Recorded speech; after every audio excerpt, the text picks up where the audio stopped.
अपनी तैयारी करके वो जैसे ही लिफ्ट में सवार हुआ तभी अचानक से मोबाइल पर ढेर सारे नोटिफिकेशन रिंग सुनाई देने लगी। उसने एक एक करके सबको पढ़ना शुरू किया। जैसे जैसे वो पढ़ता जा रहा था उसकी फिक्र बढ़ती जा रही थी और साथ में गुस्सा भी। बाहर मौसम खराब हो चुका था और तूफानी बारिश शुरू हो चुकी थी। इस बारिश ने तो उसकी जिंदगी को नर्क बनाकर रख दिया था। एयरलाइंस वालों की वजह से फ्लाइट कैंसिल करने का मैसेज आया था। उसे हर हाल में इस मीटिंग के लिए मुंबई से दिल्ली पहुंचना था, लेकिन तूफानी बारिश ने सारी फ्लाइट्स कैंसिल करके रख दी थी। अब उसके पास कोई रास्ता नहीं रहा था, इसीलिए मजबूरन भागकर उसे रेलवे स्टेशन जाना पड़ा। दिल्ली की टिकट उसने अर्जेंट ही खरीदी थी, इसीलिए उसे इकोनॉमी क्लास की टिकट मिली थी। अगर उसकी मीटिंग ना होती तो वो कभी भी इकोनॉमी क्लास में सफ़र करने के लिए तैयार ना होता। अभी भी ट्रेन के आने में आधा घंटा बाकी था। उसका ड्राइवर उसे स्टेशन छोड़कर जा चुका था, इसीलिए वो बोर होकर स्टेशन पर बैठा था। रात का समय था और रात के 2 बजे सिर्फ 5 मिनट के लिए यहाँ पर ट्रेन को रुकना था और अभी 1 बज रहा था। रूटीन से ज़्यादा आज स्टेशन पर सन्नाटा छाया हुआ था। शायद रात के समय एक दो मुसाफिर ही ट्रेन के इंतजार में होते थे। बारिश अभी भी बहुत तेज हो रही थी कि जब उसने एक लड़की को स्टेशन के अंदर आते देखा था, लेकिन अजीब बात जो थी वह यह थी कि उसने अपना चेहरा एक चादर से छुपा रखा था। बारिश में वह पूरी भीगी हुई थी। वह बड़ी ही बदहवासी में इधर उधर देख रही थी। जिस बेंच पर वो बैठा था वह खाली थी। कुछ दूरी पर एक और बेंच था, लेकिन वहां पर कुछ और लड़के बैठे हुए थे। वह लड़की बैठने की जगह ढूंढ रही थी। उसके हाथ में एक छोटा सा बैग भी था। उसने मोहित की सीट की तरफ देखा तो धीरे धीरे कदम बढ़ाती हुई उसकी बेंच के पास आकर एक कोने में बैठ गई। फिर अपने पास से एक मोबाइल फ़ोन निकाला, उसमें कुछ मैसेजेस करने लगी। मोहित ने एक नज़र उस पर डाली थी। उसका चेहरा नाक के नीचे से छिपा हुआ था, लेकिन आंखें साफ साफ दिख रही थी। बड़ी ही खूबसूरत आंखें थी। खैर, मोहित ने अपनी नजरें हटा ली। कुछ देर बाद वह कहने लगी, बात सुनो लड़के। मोहित को उसके बुलाने का यह अंदाज बहुत ही अजीब लगा था। उसने पलट कर उसकी तरफ देखा। कहने लगी, दिल्ली की ट्रेन कब आएगी? मोहित ने कहा, आधे घंटे तक आएगी। कहने लगी, क्या मुसीबत है, जल्दी नहीं आ सकती? उसकी बेतुकी बात सुनकर वो क्या जवाब दे सकता था। एक तो बारिश की वजह से उसे इतना लंबा सफ़र करना पड़ रहा था। वो तो इस सफ़र के बारे में सोचकर ही परेशान था। उसके बाद वह कहने लगी, सुनो, तुम्हारे बोगी नंबर क्या है? मोहित ने तो ठीक से टिकट अच्छी तरह देखी ही नहीं थी। उसने कहा, क्यों, आपने क्या करना है? कहने लगी, तुम्हारे बाद मैंने टिकट खरीदी है ना, तो मुझे यह देखना है तुम्हारी और मेरी बोगी नंबर एक ही है क्या? मोहित ने थोड़ा बोर होते हुए अपनी जेब से टिकट निकाला और अपनी बोगी नंबर और सीट नंबर बता दिया। उसने अपनी सीट चेक की और हंसने लगी। कहने लगी, यह तो एक ही है, हमारी सीट भी बराबर की है। उसने उसकी बात का कोई भी जवाब नहीं दिया था। अपना मोबाइल निकाला और अपनी माँ को फ़ोन करके मोहित बात करने लगा। समय का पता ही नहीं चला कि ट्रेन आई तो वो बातें करते करते वहाँ पर एक चाय की दुकान पर जा चुका था। चाय पीने लगा, लेकिन बातों में उसे अंदाजा ही नहीं हुआ कि ट्रेन कब आकर खड़ी हो चुकी थी। मोहित की माँ भी बातूनी टाइप की औरत है। उनके किस्से कहानी शुरू होते तो ख़त्म ही नहीं होते थे। उससे कहने लगी, वहाँ जाकर कुछ उल्टा सीधा मत खा लेना। मुझे पता है कि तुम खाने में बहुत ही लापरवाही बरतते हो। साथ साथ चाय भी पी रहा था, साथ साथ अपनी माँ को तसल्लियाँ भी दे रहा था कि मैं ऐसा कुछ भी उल्टा सीधा नहीं खाऊंगा। वो बोल ही रहा था कि अचानक से बड़े जोर से किसी ने उसके कंधे पर चपत लगाई थी। उसने पीछे पलट कर देखा तो वही लड़की खड़ी थी। कहने लगी, डफर, ट्रेन आ गई है। जाना नहीं है। वो उसकी बात सुनकर ठीक से हैरान भी नहीं हो सका था, क्योंकि ट्रेन वाकई जाने का हॉर्न बजा रही थी। उसने फटाफट से तेज कदम बढ़ाए और अपनी बेंच से अपना सामान उठाया। अब भागने के अंदाज से ट्रेन में सवार हो गया। वह लड़की तो उसे बता के पहले ही सवार हो चुकी थी। वो जाकर अपनी सीट पर बैठा तो वह पहले से ही वहां पर मौजूद थी। इत्तेफाक यह था कि मोहित और उसके अलावा वहां पर कोई भी तीसरा मुसाफिर नहीं था। कहने लगी, मैंने अपनी आज तक की जिंदगी में तुम जैसा बददिमाग आदमी नहीं देखा। अगर मैं तुम्हें ना कहती तो तुम्हारी ट्रेन तो छूट चुकी होती। फिर क्या करते तुम? मोहित ने कहा, आपका बहुत बहुत धन्यवाद। वो वैसे भी बहुत ही तीखे मिजाज वाला लड़का था। लड़कियों से सीधे मुंह बात नहीं करता था। उसका सारा फोकस अपने बिजनेस की तरफ था। सीरियस टाइप का बंदा था और अपनी जिंदगी, अपने करियर को लेकर बहुत ही सीरियस चल रहा था। उसे अपनी जिंदगी में अस्त व्यस्त चीजें बिल्कुल भी पसंद ना थीं और चपड़ चपड़ बातें करने वाली लड़कियां तो बिल्कुल भी पसंद नहीं थीं। रात के 2 बज चुके थे, इसीलिए उसने यही ठीक समझा कि उसे सो जाना चाहिए। लेकिन इस वक्त एक लड़का पॉपकॉर्न की टोकरी उठाए ट्रेन में आवाज लगाने लगा।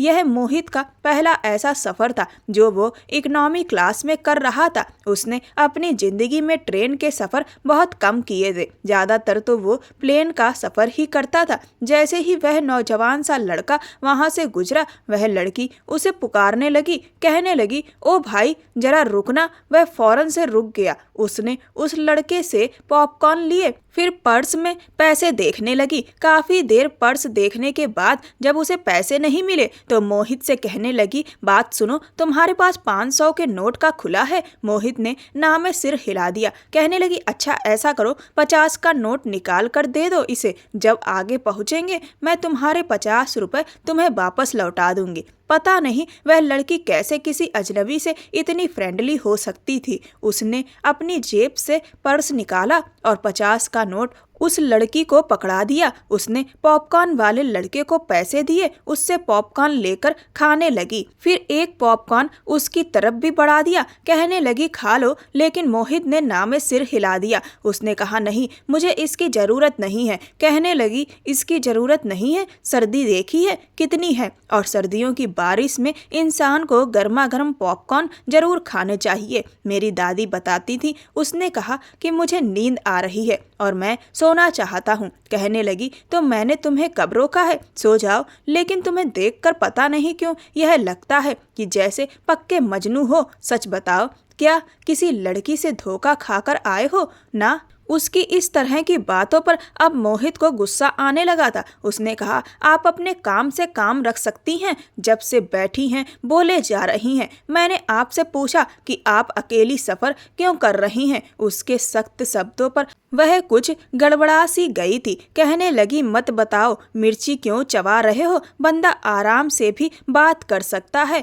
मैंने कौन सा तुम्हारे सर पर बंदूक तान कर पूछा? नहीं बताना तो मत बताओ। पॉपकॉर्न नहीं खाना तो वो भी मत खाओ। फिर अपना बैग सर के नीचे रखकर कहने लगी, देखो, मैं हक तो नहीं रखती तुम्हें यह कहने का, लेकिन मेरी दादी ने कहा था जूते पहनकर सोने से बिस्तर पर सांप आ जाते हैं। अब भी मुझे सांप से बहुत डर लगता है, तो इसीलिए अपने शूज उतार कर ना साइड पर रख दो। जितनी वह देखने में खूबसूरत थी, पता नहीं बातें इतनी क्यों करती थी, और मोहित को बातूनी लड़कियों से सख्त चिढ़ थी। इसीलिए वो उससे बहस करना नहीं चाहता था। इसीलिए अपने आराम से शूज उतार कर एक साइड पर रखे और अपनी आंखों पर बाजू रखकर सोने की कोशिश करने लगा। लेकिन वो नहीं जानता था कि अगले आने वाले स्टेशन पर उस पर कयामत टूट पड़ेगी। अगला स्टेशन आते ही कुछ नौजवान गाड़ी में सवार हुए थे, जिनके हाथों में पिस्तौल थी। जैसे ही वो लड़के ट्रेन पर सवार हुए तो वहां के टिकट चेकर ने उन्हें रोकना चाहा, तो उन्होंने बंदूक दिखाई। कहने लगे, हम किसी की तलाश में हैं, इसीलिए हमें रोकोगे तो अच्छा नहीं होगा तुम्हारे लिए। मोहित की आंख खुली थी। उसने अपनी आंखों से बाजू हटाया तो टिकट चेकर यह कह रहा था, देखो हम आपको कैबिन में घुसने नहीं दे सकते। वो कहने लगे, अगर तुमने हमें रोकने की कोशिश की तो यह जान लो कि हमारे हाथ बहुत ऊपर तक हैं, समझे? यह हमारी इज्जत का सवाल है। खैर, उसे बाहर होने वाले शोर से कोई खास मतलब नहीं था। उसकी नज़र उस लड़की पर पड़ी तो वह अपना पूरा चेहरा छुपाए डरी सहमी बिल्कुल खिड़की से बाहर देखे जा रही थी। उसने गौर किया तो उसका शरीर धीरे धीरे काँप रहा था। हालांकि देखने में नहीं लगता था कि वह कोई इतनी डरपोक टाइप की लड़की थी। खैर, कुछ लड़के उनके कैबिन में आ गए। वो उठकर बैठ गया। वह टिकट चेकर भी उनके साथ था। वह उस लड़की से कहने लगे, ए लड़की, अपना चेहरा दिखाओ हमें। लेकिन वह कहने लगी, मैं क्यों अपना चेहरा दिखाने लगी? देखो, मैं अपना चेहरा यहाँ पर किसी को नहीं दिखाऊंगी। मेरा पति बहुत ही सख्त मिजाज है। फिर वह मोहित से कहने लगी, सुनते हो जी, यह क्या कह रहे हैं? देखो तो जरा। वह उसे न जाने क्यों संबोधित कर रही थी। उसने हैरत से उसे देखा था। कहने लगी, यह मेरे पति हैं। देखो, मेरे पति की बहुत बड़े बड़े लोगों से जान पहचान है। अगर तुमने मुझ पर चेहरा दिखाने की जबरदस्ती की तो यह तुम पर केस भी कर देगा। वो तो उस चालाक लड़की को देखकर हैरान हुआ था। वह फौरन से अपनी सीट से उठकर मोहित के पास बैठ गई। उसने कहा, क्या बदतमीजी है ये? उसने मोहित का हाथ पकड़कर दबा दिया और आंखों में विनती भरकर उसे देखने लगी, जैसे कह रही हो कि मैं उसकी इज्जत रख लूं। लेकिन वो नहीं जानता था कि उसकी बात पर हामी भरना उसे इतना महंगा पड़ सकता है। उसने कहा, हाँ, यह मेरी पत्नी है और मैं इस बात की अनुमति आपको नहीं देता कि आप मेरी पत्नी को यूं बेइज्जत करके उसका चेहरा देखने की कोशिश करें। वो लड़के अंदर आ गए। कहने लगे, पिछले 4 कोच हम देखकर आ चुके हैं। किसी भी पति ने अपनी पत्नी को दिखाने से इनकार नहीं किया है। अगर वह सो रही होती थी तब भी चादर हटाकर उसका चेहरा दिखाया था। हम यहाँ एक लड़की की तलाश में हैं जो कि घर से भागी है और हम उसके भाई हैं। हम उसे जिंदा नहीं छोड़ेंगे। हमें खबर मिली है कि वह इसी ट्रेन में है। देखो, अगर तुम्हारे बड़े बड़े लोगों से संबंध हैं तो हमारे भी हाथ बहुत ऊंचे हैं। हर हाल में हम इस लड़की को देखकर ही जाएंगे। अगर यह लड़की हमारी बहन ना हुई तो हम यहाँ से चुपचाप चले जाएंगे। इस पर इतना तमाशा बनाने वाली कोई बात नहीं है। अब वो समझ गया था कि वो लड़की घर से भागकर आई थी। मोहित क्या कर सकता था? उन लड़कों में से एक लड़के ने कहा कि तुम अपना चेहरा दिखाती हो या हम तुम्हारे चेहरे से यह रुपट्टा हटा दें। अब तो इस लड़की का भांडा फूट जाएगा। मोहित ने सोचा कि इसे इतना बड़ा कदम उठाना ही नहीं चाहिए था।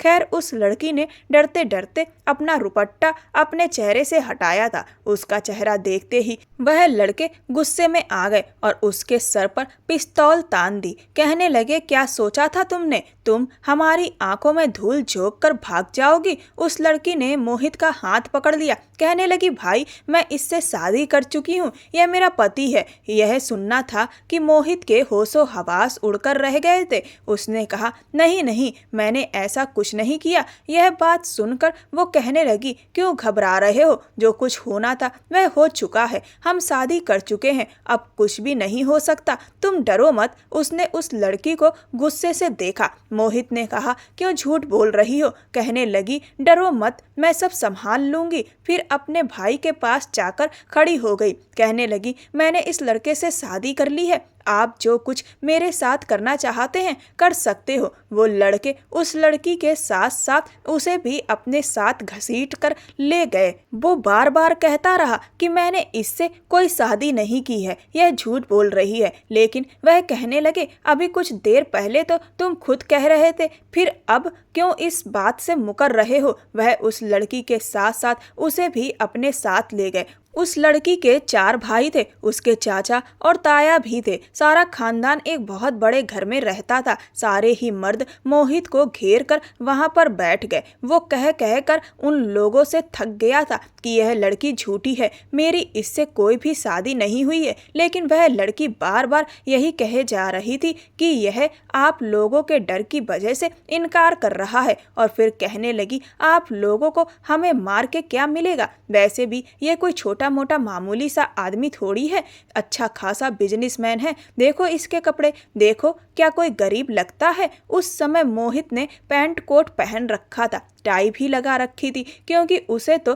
प्लेन में सफ़र करके मीटिंग के लिए जाना था। तेज बारिश की मजबूरी उसे स्टेशन पर ले आई थी और वो लड़की उसके हुलिये का नाजायज फायदा उठा रही थी। उसके चाचा और पापा मोहित से उसके काम के बारे में पूछने लगे। उसने कहा कि मैंने इस लड़की को कभी नहीं देखा। फिर उसने उन्हें अपने बिजनेस का भी बता दिया। मुंबई शहर में जाने माने बिजनेसमैन में उसकी गिनती होती थी। यह सुनकर वह कहने लगे, फिर तुम्हें यूं भागने की क्या जरूरत थी? तुम ऐसे भी रिश्ता भेजते तो हम तुम्हारा रिश्ता स्वीकार कर लेते। वो तो उनकी बात सुनकर हैरान हुआ था। उसने कहा, आपको समझ में क्यों नहीं आती कि आपकी बेटी झूठ बोल रही है? वह कहने लगे, देखो जो हो गया सो हो गया, लेकिन हम नहीं चाहते कि हमारी बच्ची भाग कर जाए। तुम भाग कर शादी कर चुके हो, ठीक है, लेकिन हम अपनी पूरी बिरादरी के सामने दोबारा से पूरे रीति रिवाज के साथ तुम्हारी शादी करवाएंगे, ताकि सबको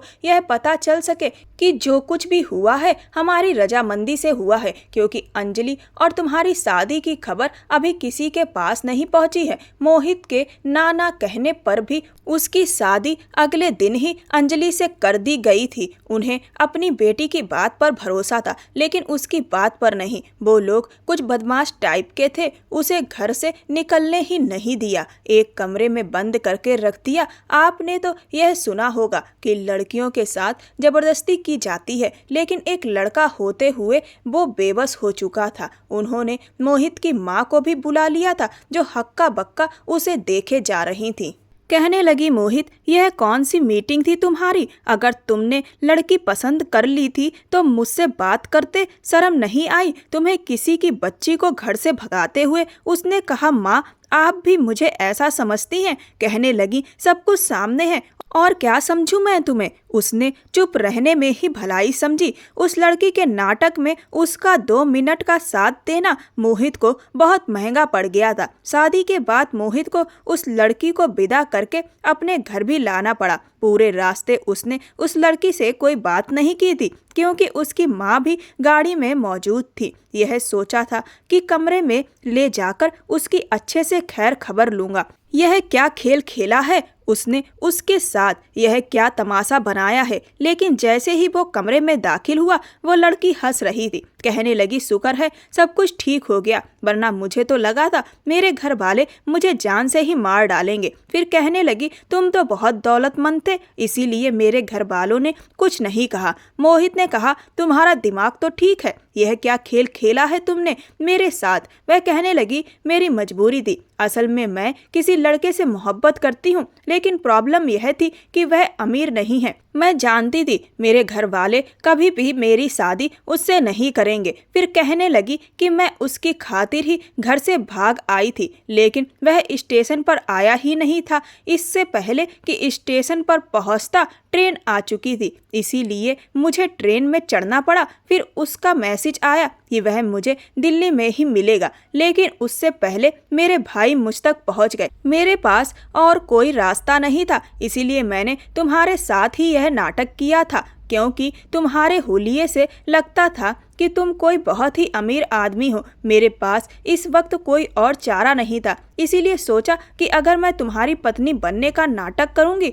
तो मेरे घर वालों को कोई ऐतराज नहीं होगा। तुम निश्चिंत रहो, यह शादी सिर्फ दिखावा है। उस लड़की ने बड़े आराम से उसे अपने मकसद के लिए इस्तेमाल किया था। मोहित को उस पर जितना भी गुस्सा आता उतना कम था। उसने कहा, क्या तुमने मुझे पागल समझ रखा है? जब तुम चाहोगी मुझे इस्तेमाल करोगी और मैं इस्तेमाल होता रहूंगा। वो कहने लगी, देखो यह मेरी सबसे बड़ी मजबूरी थी, तुम्हें क्या फर्क पड़ता है? तुम एक मर्द हो, जब चाहे तलाक दे सकते हो, दूसरी शादी कर सकते हो, लेकिन मेरे माँ बाप मेरी शादी कभी भी उस लड़के से नहीं करते। क्या इंसान का गरीब होना उसका सबसे बड़ा ऐब है? इस वक्त वो लड़की काफी सीरियसली बातें कर रही थी, आंखों में आंसू भी झिलमिला रहे थे। वो खामोश हो गया। उसने सोचा कि उसका वाकई में कुछ नहीं गया गया था। यह कहकर उस लड़की ने अपने बैग से सादा सा ड्रेस निकाला और वॉशरूम में चली गई। वो भी आराम से बेड पर लेट गया। वॉशरूम से बाहर आई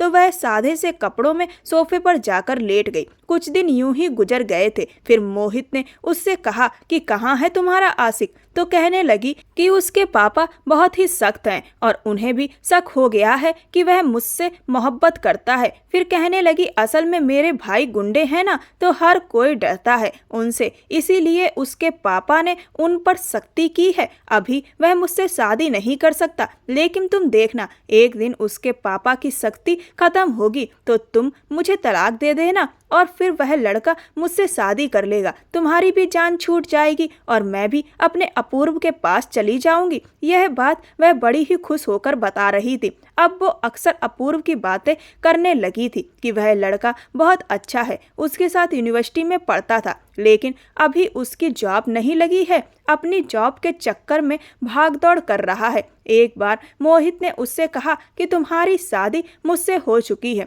कल को वह तुम पर शक नहीं करेगा। उसकी बात सुनकर वह हंसने लगी, कहने लगी नहीं करेगा, मैंने उसे बता दिया है कि तुम बहुत ही अच्छे शरीफ इंसान हो और मैं यह जानती हूँ कि तुम मेरे साथ कुछ भी नहीं कर सकते। उसके बाद वह फिर से मुस्कुराने लगी। मोहित ने कहा मुझे कुछ करना चाहिए भी नहीं। कहने लगी हाँ मुझे पता है, इतनी हिम्मत नहीं है तुम में। यह सुनकर मोहित को कुछ अजीब सा लगा था। मोहित ने कहा हिम्मत की बात तो मत करो, हिम्मत तो बहुत है, करने पर आऊं तो बहुत कुछ कर भी सकता हूँ। उसकी बात सुनकर उसकी चलती हुई जबान रुक गई थी। वो उसके पास आ गया। मोहित का इरादा उसे थोड़ा तंग करने का था, क्योंकि उसकी इस हरकत पर उसका रंग कुछ उड़ा था। वह कुछ डर कर उससे पीछे हटी थी। मोहित ने कहा तुम मेरी पत्नी हो और फिर हम एक कमरे में सोते हैं, और जहाँ एक मर्द और एक औरत अकेले हों और फिर पति पत्नी भी हों तो कभी भी कुछ भी हो सकता है।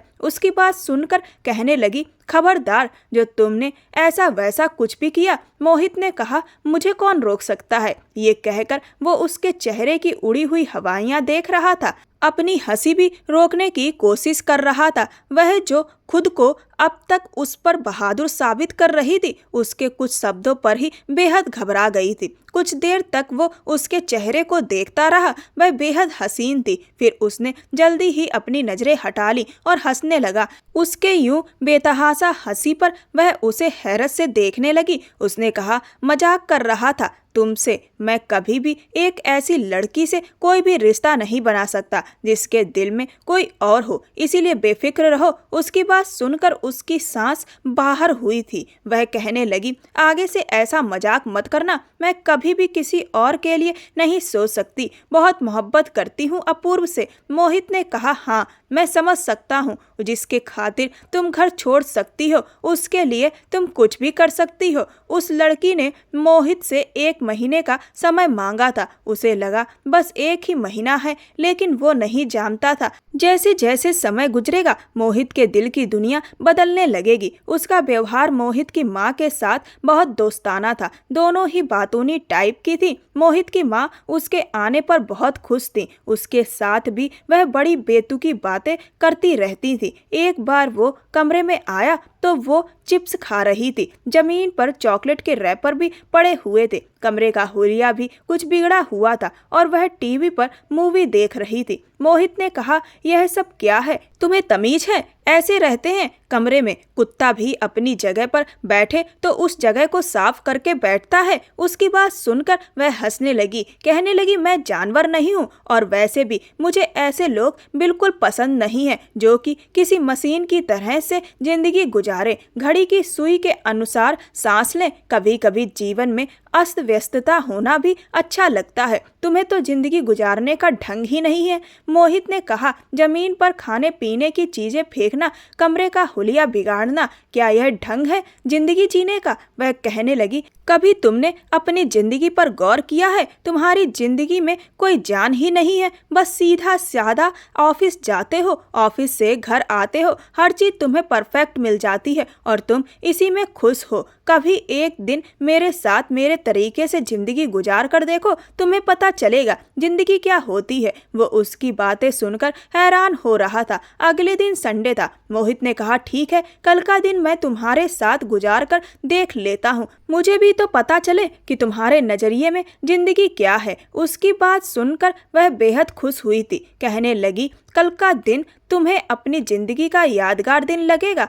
उसने कहा, देखते हैं। यह कहकर उसने बेड से तकिया उठाया और उसे हाथ में दबाया। मोहित ने कहा, जाओ, जाकर अपनी जगह पर सो जाओ। वह सोफे पर जाकर लेट गई। अगले दिन सुबह सुबह उसने उसे उठा दिया। मोहित को अपने साथ समंदर के किनारे ले गई। समंदर तो वो पहले भी बहुत बार गया था, लेकिन अंजलि के साथ पहली बार गया था। उसकी मर्जी से ही उसने एक हाफ ट्राउजर और टी शर्ट पहनी हुई थी, वरना बाहर निकलते हुए भी वो अच्छे से तैयार होकर निकलता था। आम कपड़ों में कभी नहीं जाता था। समंदर पर इस वक्त बहुत कम भीड़ थी। समंदर देखकर तो उसके चेहरे की खुशी देखने लायक थी। मोहित से कहने लगी, आओ ना, पानी में चलते हैं। उसने कहा, नहीं, मुझे यह सब पसंद नहीं, मैं दूर से ही समंदर देखना पसंद करता हूँ। तो वह उसके पास आई और बड़े प्यार से उसका हाथ पकड़कर कहने लगी, आज मेरी मर्जी से जिंदगी गुजार कर देखो, तुम्हें बहुत अच्छा लगेगा। यह कहकर वह उसे पानी में ले गई।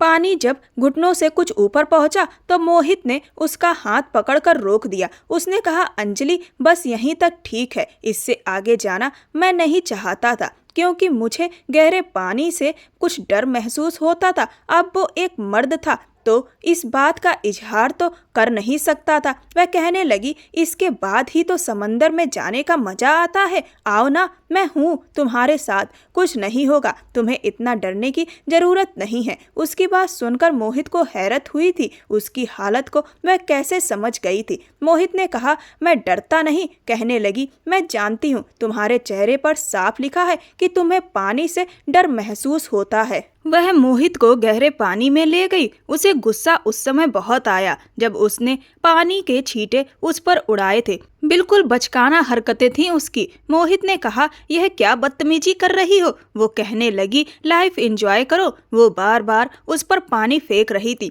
पहले तो उसने उसे मना किया, वो नहीं मानी तो मोहित ने भी उस पर पानी फेंकना शुरू कर दिया। जिंदगी का नया रंग देखा था। मोहित ने उसके साथ खूब एंजॉय किया। पानी से बाहर आने के बाद वह उसे गोलगप्पे के ठेले पर ले गई। गोलगप्पे की 2 प्लेट बनवाई। मोहित ने कहा, मैं यह नहीं खाऊंगा, मैंने कभी भी ठेले की चीज नहीं खाई थी, हमेशा एक अच्छे रेस्टोरेंट से खाता हूँ मैं। तुम्हें खाना है तो तुम शौक से खा सकती हो। कहने लगी, यही तो प्रॉब्लम है तुम्हारी, तुमने अपने आप को बस बंद करके रखा हुआ है कि बस ब्रांडेड पानी पीना है और अच्छे महंगे रेस्टोरेंट से खाना खाना है। ऐसा नहीं होता, तुम मेरे साथ मुकाबला करो, जो हम दोनों में से पहले गोलगप्पे खत्म करेगा, हारने वाला उसकी एक बात जरूर मानेगा। पता नहीं क्यों, लेकिन वो उसकी बात पर तैयार हो गया। उसे उम्मीद नहीं थी कि वो उससे जीत गया था। वह मोहित से पूछने लगी, बताओ, मैं तुम्हारी क्या बात मानूं?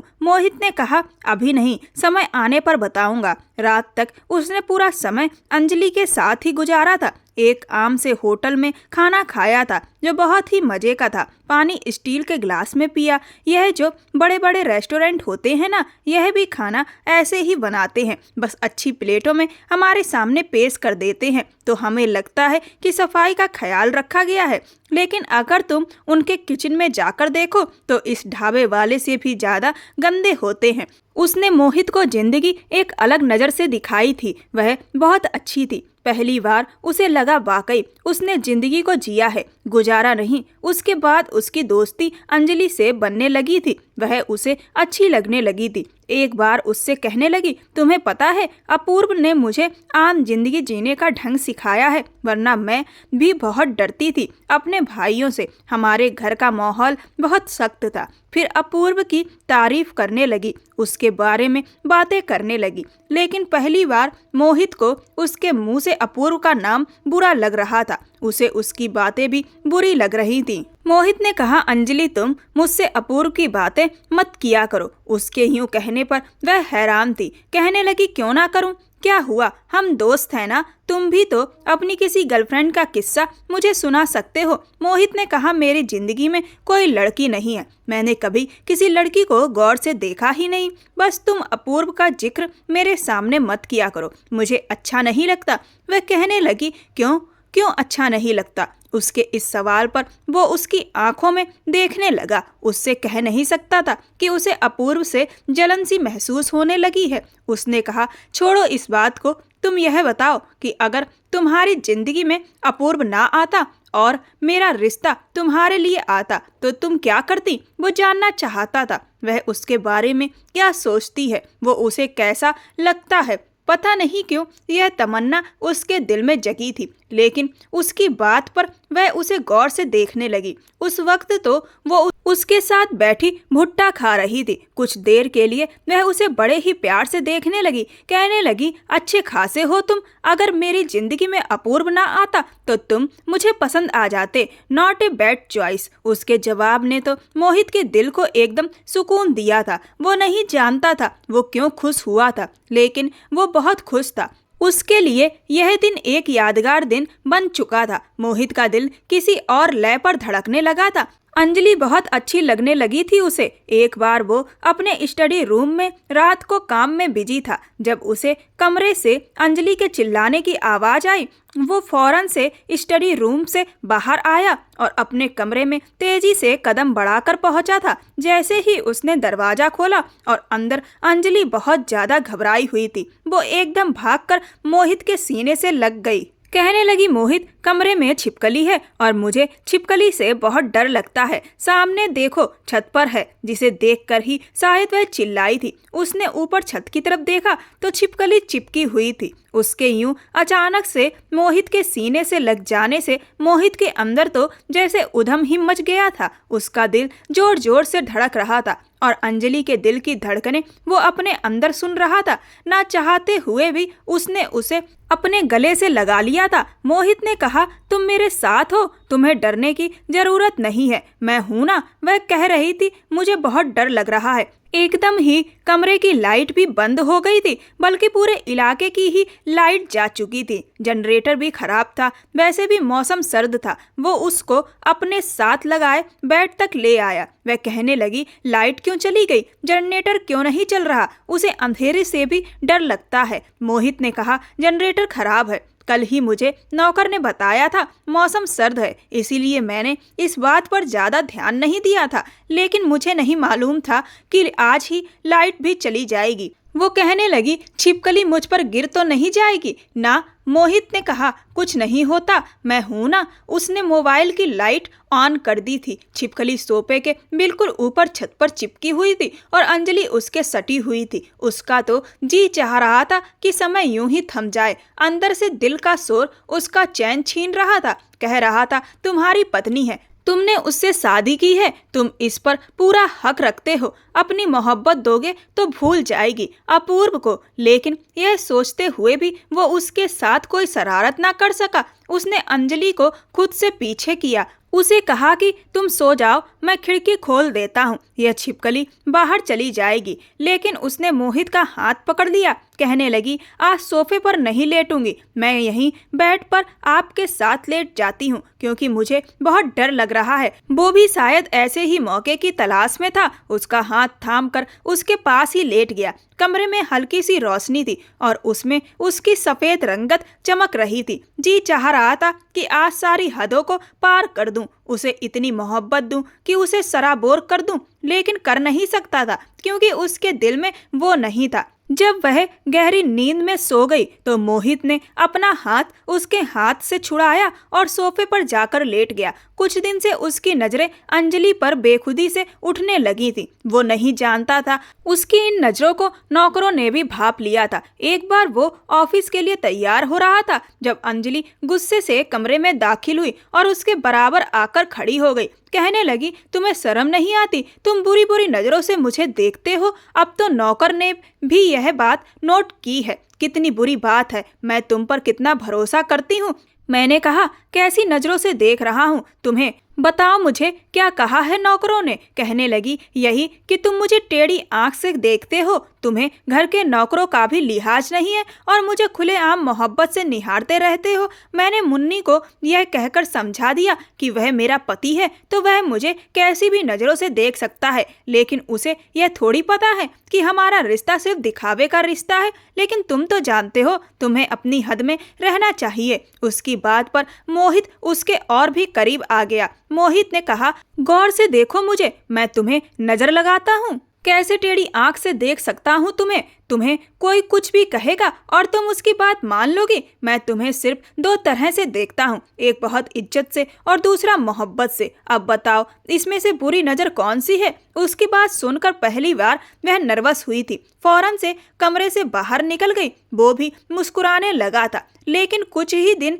बाद उसने एक धमाका मोहित के सर पर किया था। वो कमरे में आया तो बहुत ही खूबसूरत सी साड़ी पहनकर वह तैयार थी। उसका दिल तो उसे देखकर बेहाल होने लगा था। वो कहने लगी, बताओ कैसी लग रही हूँ? उसने कहा, बहुत अच्छी लग रही हो। कहने लगी, पता है अपूर्व का फोन आया था, कह रहा था उसे नौकरी मिल गई है। आज उसने मुझे खाने पर बुलाया है, कह रहा था अपने माँ बाप को भी जल्दी राजी कर लेगा। बस मैं अब कुछ दिन की मेहमान हूँ तुम्हारे पास, फिर हमेशा के लिए चली जाऊंगी। यह सुनना था कि मोहित के दिल पर एक झटका सा लगा था। उसने अपनी नजरें फौरन से हटा लीं। उसका दिल बड़ी बेचैनी से धड़क रहा था। वो नहीं चाहता था कि वह कहीं जाए। कहने लगी, ऐसा करो तुम मुझे रेस्टोरेंट तक छोड़ दो या फिर ड्राइवर से कह दो कि वह मुझे छोड़ दे। शाम के 7 बज रहे थे तो वो इसीलिए घर आ गया था कि आज उसके साथ कहीं लॉन्ग ड्राइव पर जाएगा,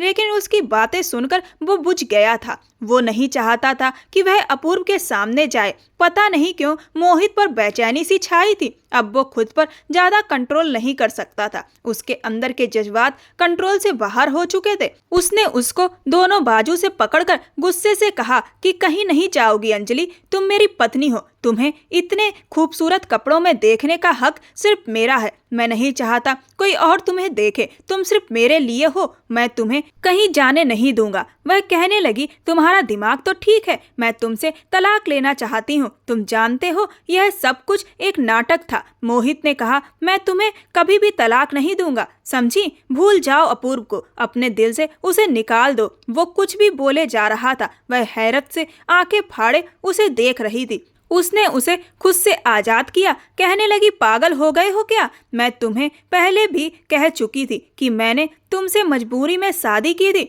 मोहित ने कहा, तो मैं क्या करूं? मेरा दिल नहीं मानता। मैं तुम्हें तलाक नहीं दे सकता, कभी भी नहीं दे सकता। यह कहकर वो कमरे से बाहर आ गया, स्टडी रूम में आकर बैठ गया और सिगरेट पीने लगा। कुछ देर बाद ही वह उसके कमरे में आई थी। काफी गुस्से में थी, रो रो कर आंखें भी लाल कर चुकी थी। कहने लगी, मैं मर जाऊंगी अपूर्व के बगैर। मैंने उससे मोहब्बत की है, तुमसे नहीं। मोहित, मुझे तलाक चाहिए। मोहित ने बड़ी मुश्किल से यह बात बर्दाश्त की थी। अपनी आंखों में आने वाले आंसुओं को वो रोक नहीं पा रहा था। उसकी आंखों से आंसू छलक ही पड़े। मोहित ने कहा, ठीक है, तुम्हें तलाक चाहिए? 2 दिन के अंदर अपने अपूर्व से कहो कि अपने माँ बाप को राजी कर ले। मैं अब और मोहलत नहीं दे सकता। मेरी मोहब्बत मेरी प्रॉब्लम है, मैं सह लूंगा, लेकिन मैं तुम्हें बार बार अपनी नजरों के सामने रखकर अपने घर पर नहीं रख सकता। मोहित ने कहा, जाओ यहाँ से, मेरे सामने मत आना। कहने लगी, मेरा मकसद तुम्हारा दिल तोड़ना नहीं था।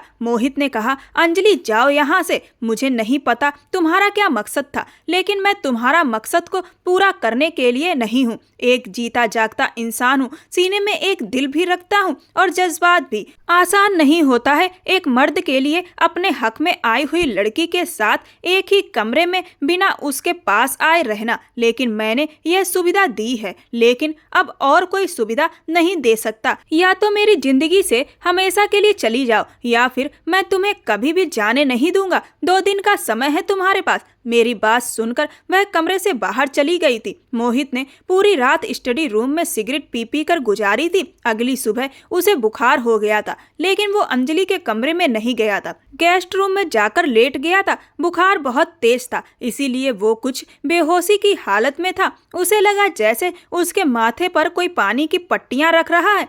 देखा तो अंजलि थी। मोहित ने गुस्से से उसका हाथ झटक दिया। उसने कहा, क्या करने आई हो यहाँ? जाओ यहाँ से। वह कहने लगी, तुम्हें बहुत तेज बुखार है। मोहित ने कहा, मर तो नहीं गया ना मैं? मर भी जाऊं तो तुम्हें कोई फर्क नहीं पड़ेगा, जाओ यहाँ से। उसकी बेरुखी पर वह आंसू बहाते हुए बाहर चली गई थी। वो भी क्या करता, इंसान था, पत्थर तो नहीं था। जब उसका बुखार कुछ कम हुआ तो वो कमरे से बाहर आया। नौकरों से पता चला कि वह घर से जा चुकी है। 2 दिन मोहित ने बड़ी मुश्किल से काटे थे। समझ गया था कि अब वो वापस नहीं आएगी। उसने अपने वकील से डिवोर्स के पेपर तैयार करने के लिए कह दिया था। मोहित की माँ अलग परेशान थी। उससे कहने लगी, कब तक अंजलि मायके बैठी रहेगी? मुझे तो अपना घर खाली खाली सा लग रहा है। मोहित जाओ, उसे वापस लेकर आओ। उसने कहा, माँ अब वो कभी नहीं आएगी। वो कहने लगी कि क्यों नहीं आएगी? उसने कहा, माँ मेरा अंजलि से झगड़ा हो गया है और मैं उसे तलाक दे रहा हूँ। उसकी बात सुनकर उसकी माँ चौंक उठी। उसके मुंह पर उन्होंने एक थप्पड़ मार दिया। कहने लगी, जरा सी बात पर तलाक दोगे उसे? जान ना ले लूंगी मैं तुम्हारी। मोहित ने कहा, माँ मेरी जान ही तो निकल चुकी है। पता नहीं क्यों वो मेरी जिंदगी में आई थी। मेरा सब कुछ मुझसे छीन कर जा चुकी है। वकील ने डिवोर्स के पेपर तैयार कर दिए थे। उसने अंजलि को कॉल की। पहली घंटी पर उसने फोन नहीं उठाया था, फिर फोन उठाया। मोहित ने कहा कि तलाक के पेपर तैयार हो गए हैं, तुम कोर्ट में ही आ जाओ। अपनी तरफ से उसने उसे कोई जवाब नहीं दिया था। अगले दिन कोर्ट में वकील के सामने वह मौजूद थी, लेकिन आंखें बुरी तरह सूजी हुई थी। मोहित ने बस एक नज़र उसे देखा था और दिल तड़प कर रह गया था कि अब वो क्यों रो रही है। उसकी हर खुशी उसे मिलने जा रही थी, फिर रो रो कर उसने आंखें क्यों सुजा रखी थी। सामने रखे तलाक के कागज पर साइन करने से पहले उसके हाथ बुरी तरह से कांप रहे थे। मोहित का जी नहीं चाह रहा था कि वो उन पर साइन करे। उसके हाथों की कपकपाहट अंजलि भी देख रही थी। तभी मोहित के फोन पर घंटी बजी। मोहित ने फोन उठाया तो उसके एक आदमी का फोन था। उस आदमी को मोहित ने अपूर्व के पीछे लगवाया था। जब 2 दिन से अंजलि गायब थी तो उसकी बहुत फिक्र हो रही थी। मोहित को उस आदमी ने बताया कि अपूर्व अंजलि से शादी नहीं कर रहा है, बल्कि उसने अंजलि से शादी करने के लिए मना कर दिया है। उसने कहा है कि उसके घर वाले किसी भी तरीके से उसकी और अंजलि की शादी के लिए तैयार नहीं है, इसीलिए वह यह शादी नहीं कर सकता। गुस्से में अंजलि ने अपूर्व को थप्पड़ भी मारा था, क्योंकि अब अपूर्व के भरोसे अंजलि अपना घर छोड़कर चली आई थी और आज अपूर्व उससे शादी करने को मना कर रहा था। यह सुनकर मोहित बुरी तरह से चौंक गया और गौर से अंजलि की तरफ देखने लगा। उसकी आंखों में आंसू थे और मन ही मन सोचने लगा कि अगर अपूर्व ने इसे शादी से इनकार कर दिया तो फिर यह मुझे डिवोर्स क्यों दे रही है। एकदम ही उसने वह कागज पकड़े और फाड़कर कई टुकड़ों में बांट दिए और उसने अंजलि का हाथ पकड़ा और उसे कोर्ट से बाहर लेकर आया। अंजलि बुरी तरीके से चौंक गई थी कि यह मोहित को क्या हो गया। मोहित ने अंजलि से कहा कि सच सच बताओ, तुम्हारे साथ क्या हुआ है? मुझे पता चला है कि अपूर्व ने तुमसे शादी करने के लिए इनकार कर दिया। अंजलि ने अपनी नजरें झुका ली। मोहित बोला, सच बोलो अंजलि,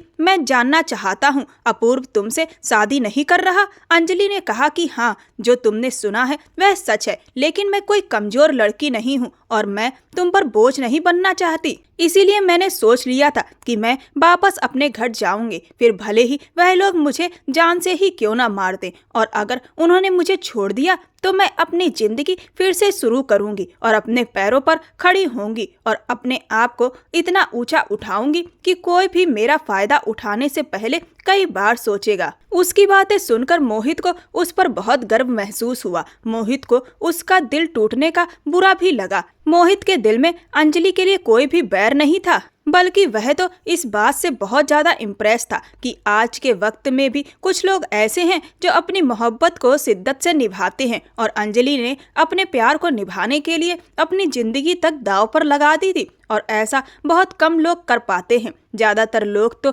मजबूरी का नाम देकर मोहब्बत को छोड़ देते हैं, जैसा कि अपूर्व ने किया था। मोहित जानता था कि अंजलि कोई कमजोर लड़की नहीं है, वह अकेले भी अपना जीवन अपने दम पर जी सकती है। अंजलि ने मोहित को मोहब्बत निभाना सिखाया था और किस्मत ने मोहित को अपनी मोहब्बत को पाने का मौका दिया था। इसीलिए मोहित चाहता था कि अंजलि उसके जीवन में वापस लौट आए। वह अंजलि के बिना नहीं जीना चाहता था। उसे पता था कि अंजलि से बेहतर जीवन साथी उसे कोई और नहीं मिल सकता, जो रिश्ते को निभाना जानती है, प्यार को निभाना जानती है, जीवन को जिंदा दिली से जीना जानती है। मोहित ने अंजलि का हाथ पकड़ा और उसकी आंखों में देखकर कहा कि अंजलि, तुम्हें याद है एक बार तुमने मेरे साथ गोलगप्पे खाने की शर्त लगाई थी और तुमने कहा था कि जो व्यक्ति जीतेगा उसकी एक बात हारने वाले व्यक्ति को माननी पड़ेगी, और मैं जीत गया था। मैंने तुमसे कहा था कि तुम्हें मेरी कौन सी बात माननी पड़ेगी